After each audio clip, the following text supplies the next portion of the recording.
هذه النقطة البسيطة ببساطة شديدة. طبعا ان اتكلم كده في الوقت الضيق دوت يعني مش سهلة، لكن انا بقول ان انا محتاج يسمعني بالذات اعلاميين، وبوجه رسالتي للدكتور ياسر عبد العزيز. الاخوان بيقاموا بالعنف دوت علشان احنا خدنا منهم الشرعية. رئيس منتخب انتخاب ديمقراطي احنا خدناه. كلام من حيث الشكل صح، لكنه ناقص حاجة قيادات الاخوان عارفاها، لكن الشباب اللي في الشارع اللي عمال يموت ويتقبض عليه و مش فاهم هذه النقطة. ومحدش انا بقول بكل اسف محدش مسكهم ناقشهم. هقول حاجتين: ايه الاخطاء اللي وقع فيها الاخوان وخلت الشعب المصري، وبقول الشعب المصري الجزء الكبير غير الاخوان ومن يقف معه، ان هو في 30 يونيو يخرج؟ في حاجتين، ودي اللي المفروض كان يشتغل عليهم الساده المستشارين للسيد الرئيس. اول حاجه مساله الرئاسه. هو ليه الاخوان نزلوا رئاسه؟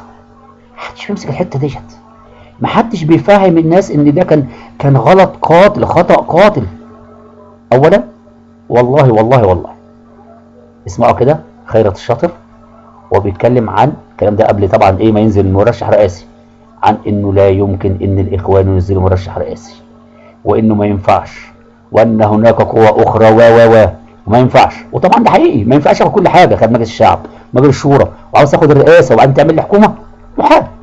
محال. خيرت الشاطر دفع الاخوان دفعا لهذا الامر. وبالعكس هقول بقى السر بعد كده، مش انا اللي بقول، ده هم اللي بيقولوا. فالمهم نزول الاخوان او دفع الاخوان بمرشح رئاسي كانت الضربه القاتله لهم، وما كانش مفروض يعملوها باي شكل من الاشكال. ليه؟ لان ده كده قالوا لن نفعل. طبعا هم بيضحكوا على الشباب الطيب البسيط، يقولوا له ان اصلا احنا كنا عارفين ان مجلس الشعب هيتحل، ودي كذبه معروف. وانتوا عارفين عمرو حمزاوي، معروف دكتور عمرو حمزاوي واستاذ العلوم السياسيه، كان بيتكلم في الكلام ده قبل ما تحصل الاحداث، ان مجلس الشعب هو مشكوك في دستوريته، لكن بالمقاومه السياسيه هيقعد من سنتين لسنتين ونص. مساله معروفه تماما تفهمها لاي واحد بيفهم سياسه. لكن خيرت الشاطر، وهقول لكم بعد كده مين اللي دفع خيرت الشاطر، دي ظهرت قريب، قرر ان يدفع الجماعه لهذه المغامره غير المحسوبه. اولا مش من حقهم ان هم ياخدوا كل حاجه. ده انت قمت في الثوره، شاركت في الثوره، انا بشهد بهذا الامر.